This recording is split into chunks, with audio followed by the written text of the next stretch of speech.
Hey everyone, and welcome to another Poker Rant. I'm your boy, the cutest Pikachu in the world, Ninja Tricks, and I'm joined by Be Real, that Snorlax with the pineapple. Yeah. Yo, I'm here eating this pineapple, as always. Pineapples for life. But you know what isn't for life?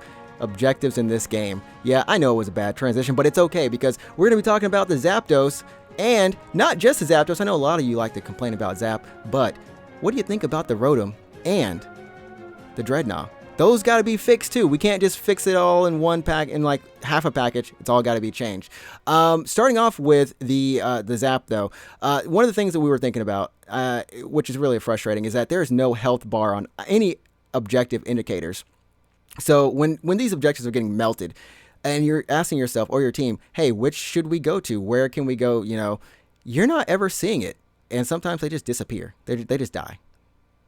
It is so frustrating not knowing if you have a heck of a chance of securing an objective that is game impacting, right?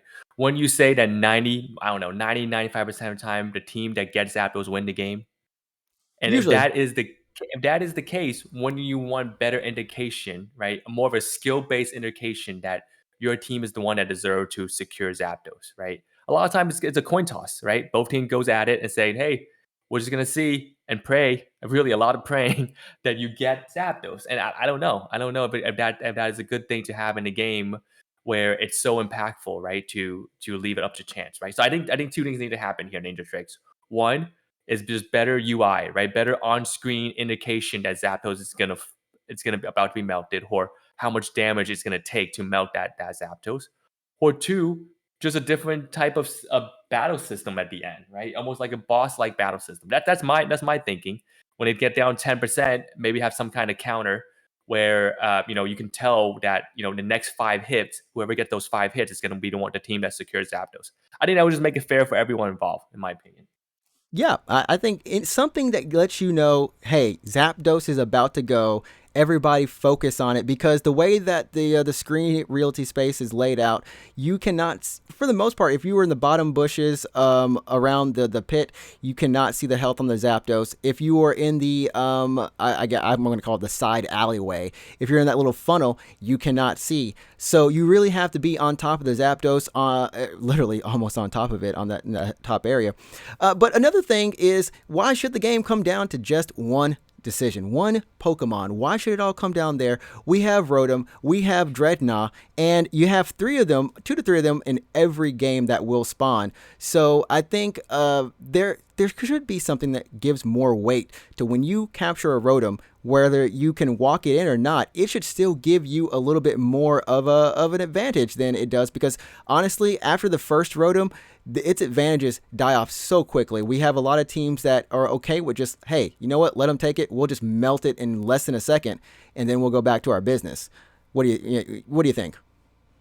Absolutely, right. I think that's one of the biggest complaint we have playing now, like at least 1,000 of these games, right? Is why is it that these other side quests or side objectives just not as impactful as we feel like they should be, right? It's more like a keep away of anything, where we just don't want the other team to get it, more so that it's going to benefit our team getting it, right? What was that Exactly. idea, Ninja Tricks, you have of this crazy ultimate objective fight that we can have at the end of the game? Yeah. So like you were saying, Be Real, I was saying, I feel like I go to these objectives out of obligation, not out of want. And going to like how we could fix this in a crazy cool way. Why not just have the end of the game, whether it be Zapdos, well, actually, hold up, Zapdos, Drednaw, and Rotom spawn. Bam. Bam, Bam. bam. That would pump my adrenaline up to 1,000%, right? Having all three objectives up, you have so many choices, so many strategies your team can implement, and it doesn't feel like when the team don't focus on Zapdos that they're just automatically just trolling, you know? And that Exactly. if they actually go for one of the other objective, it can actually help the team. Like, what if you just get that key Dragnor shield, right? Right into that big Zapdos fight you're about to have, right? And that is the game changer, right? Exactly. Or what if a Zapdos stalls so long, but then one of your team wins the one-on-one top for Rotom, gets Rotom, and Rotom is, I want to say, Rotom starts speeding up, right? The later Rotom start being faster and faster. Yeah, so yep. that I feel like some of the Rotom are so useless, honestly, right? Because they're so slow and they don't actually make it to the goal. But what if the Rotom just gets faster, right? The end game Rotom just get faster and they really speeds towards the goal, right? So you almost guarantee it, right? So Right, right. now both teams have so much to do and so much to think about. And I would think, oh wow, that would just man. What were you saying before we went offline? They should hire us, right? They should Like this hire idea us. this idea would be incredible for the game. I Honestly, think incredible. I They think they that need to start testing it to see if it's viable. what we were talking about earlier with Blissey, and that's in another video, so definitely go ahead and check that video out, is the lack of diversity in the game. And this also goes to the lack of diversity in the playstyles. Why do you just have to focus on the Zapdos when, honestly, you can go ahead and make choices? Have your team play in different strategies and implement those so that, hey, you know what, even though at the end of the day, you might not get the Zapdos, it is not as hard of a comeback potentially or hard of a fight to kind of win that game. You just have options. Maybe you do, like you said, you get that Rotom and that becomes your 1 goal Zapdos, but that takes away the chance for someone on their team to be at the Zapdos. Same thing with the Drednaw. Maybe it gives you those shields. There's so many different things that to be done to kind of fix these objectives over the time that the game progresses, especially Drednaw, who is amazing. Drednaw is the first objective that you say, I want, but after that, the second and third time, you don't really want it as much as you wanted to fend it off. And it doesn't give you as much XP, so maybe giving it other benefits or maybe changing the Pokemon that spawns at that time. Hey, give us the Articuno, Zapdos, and Moltres. Give us the 3 legendary birds on the map at the same time. Make it chaos. Let it rain. That would be one exciting mobile game to play, right? Yes. That would be freaking exciting. Like I'm actually imagining like even if Zapdos does fall, those 2 objectives just still remains on the map, so that you have a choice of either defending Zapdos or just kind of getting some of the other objectives and and making a run at it, right? Or like if you Yeah. go get the shield from Drednaw, then all 5 you have a shield.